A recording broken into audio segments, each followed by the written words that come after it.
வணக்கம். சாப்பாட்டுக்கு செய்கிற கருவேப்பிலை பொடி கொஞ்சமாக நல்லெண்ணெய் விட்டு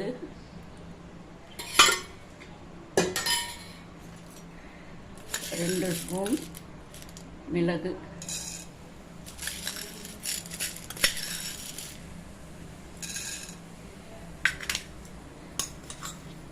ஒரு ஸ்பூன் ஜீரகம்,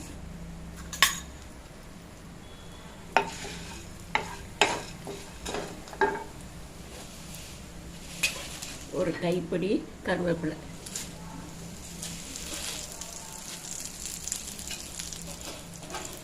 இது சின்ன குழந்தைங்களுக்கு 5 மாதத்து பிள்ளைங்களுக்கு சாப்பாடு ஊட்டும்போது நல்லெண்ணெய் விட்டு பிசைஞ்சு கொடுக்கலாம். வயசானவங்க, நடு வயசு எல்லாருக்கும் இந்த கருவேப்பிலை பொடி போட்டுக்கிட்டால் நல்லா ஜீரணம் ஆகும், பசி எடுக்கும்.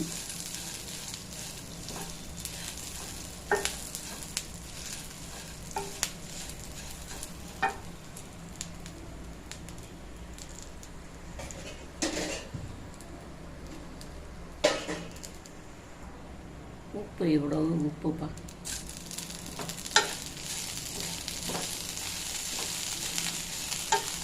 ஒரு முறை வறுத்துட்டா மிளகு, ஜீரகம், கருவேப்பிலை, உப்பு அவ்வளோதான். இதை வறுத்துட்டு பொடி பண்ணோன்னா காட்டுறேன்ப்பா.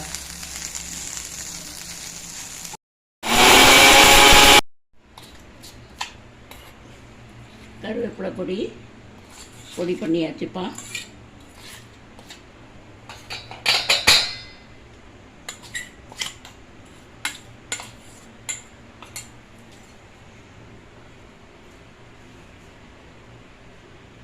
பொடி பண்ண கருவேப்பிலை பொடியை கொஞ்சமாக போட்டு நல்லெண்ணெயோ நெய்யோ, நெய் ஒத்துக்கிட்டால் போட்டுக்கலாம், இல்லாட்டி நல்லெண்ணெய் போட்டுக்கலாம்.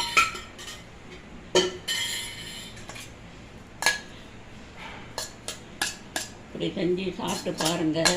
அருமையான கருவேப்பிலை பொடி தயார். நன்றிம்மா.